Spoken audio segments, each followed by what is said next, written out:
Ladies and gentlemen, the story you are about to see is true. The names have not been changed to protect the innocent.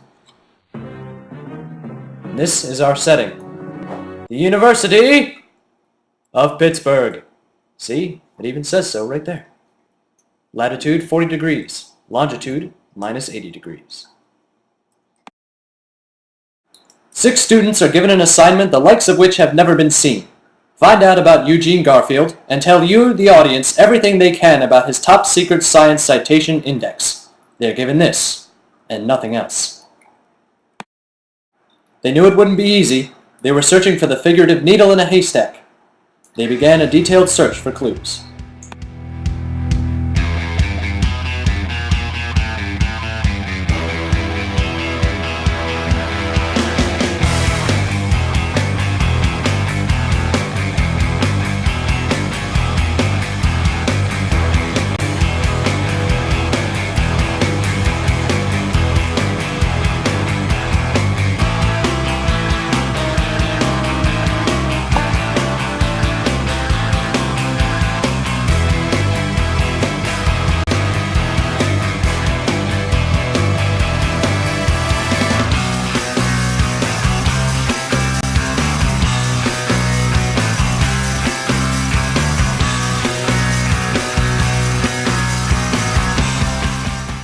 The team meets at a secret location, which is totally not a Holiday Inn, to discuss their findings.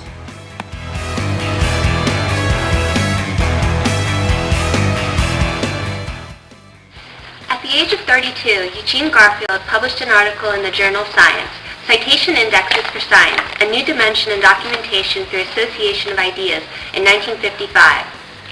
1955? But that was the year...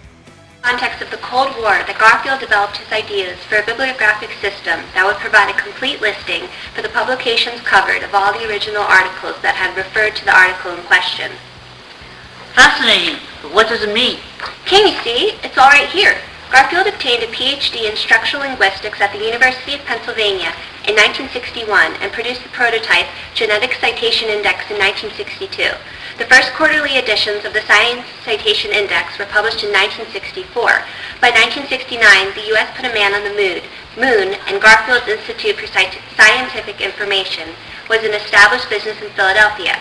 Today, owned by the Thomson Corporation, it publishes the online Web of Science that indexes over 23 million source articles containing 300 million cited references from journals in science, social science, and arts and humanities. Philadelphia! Exactly. To Philadelphia! And so it was the year 1955. The U.S. had announced plans to launch an Earth-orbiting satellite into outer space. But to the alarm of the U.S. and its European allies, the Soviets beat the Americans on October 4th, 1957, to launch Sputnik, the first man-made satellite to orbit the Earth.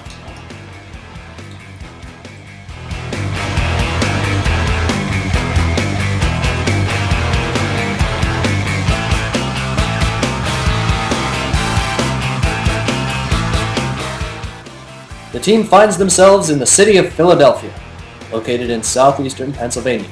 There's much to take in the city: the Liberty Bell, the Philadelphia Art Museum, the Philadelphia Zoo, but their true destination, the University of Penn. Penn.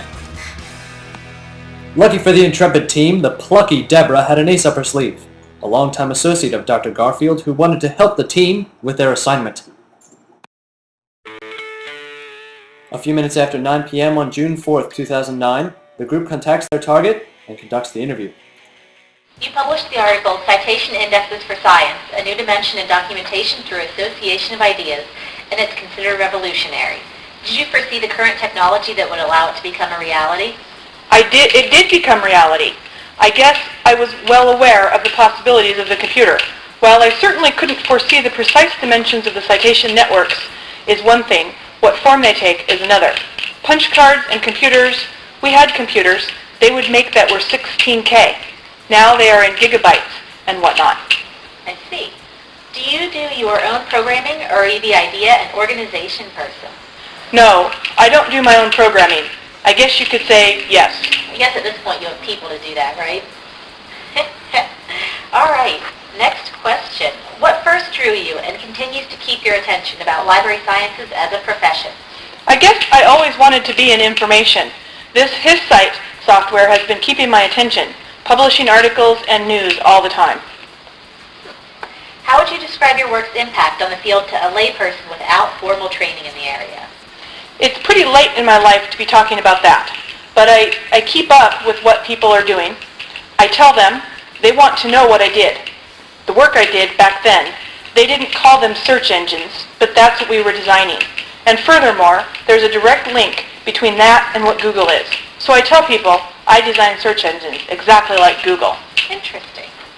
In 1955, you wrote, "Even if there was no other use for a citation index than that of minimizing the citation of poor data, the index would be well worth the effort required to compile it." What other uses did you see for the citation index in 1955? We mentioned the article, the word impact.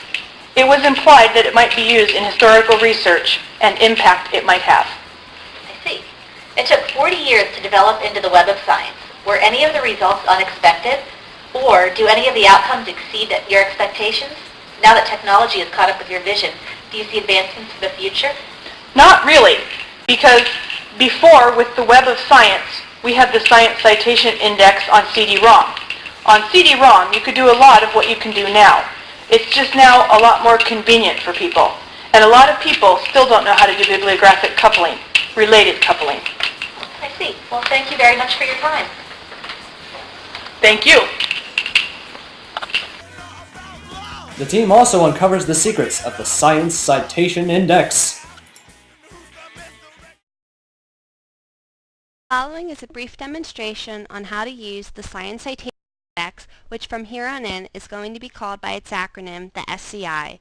It is available online through the Web of Science database and is accessible through Hillman Library. As you can see, a person can perform a search on the SCI through a variety of search queries, including by author, topic, and publication name. Let's begin. Since we're only interested in using the Science Citation Index, you can uncheck the other two databases listed here. I'm going to start off by only doing a search by author. First, you will want to type in the author's last name, followed by the initial of their first name with an asterisk. You can now hit search.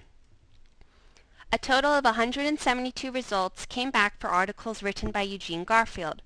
I just want to mention that you are allowed to refine your search results if you so choose. You can further limit them by date, language, country of publication, etc. Each individual result shows a variety of things, including, if you click on the title of the article, it will bring up the full citation for it as shown here. The References tab also displays the record's bibliography. If you click back to the results page, you will notice here an item that reads Time Cited. This count, as it is known, indicates the number of times a published paper was cited by other papers. So you can see that for this particular article, it has been cited in 11 other articles. I am now going to do one more search, although this time I'm going to search by both author as well as topic. My topic here is going to be impact factor.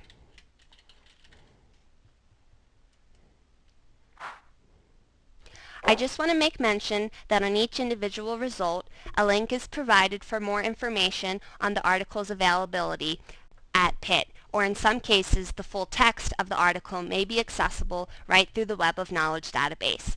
And that's it for your brief demonstration. Huh? What? Did you get all that? And so, folks, there you have it. Another assignment completed. The girls can look forward to yet another day and yet another semester as library science students at the University of Pittsburgh. Dr. Garfield will continue with his work, and the Science Citation Index and the Web of Science will continue to help people the world over. The end. There I am at the... Awesome.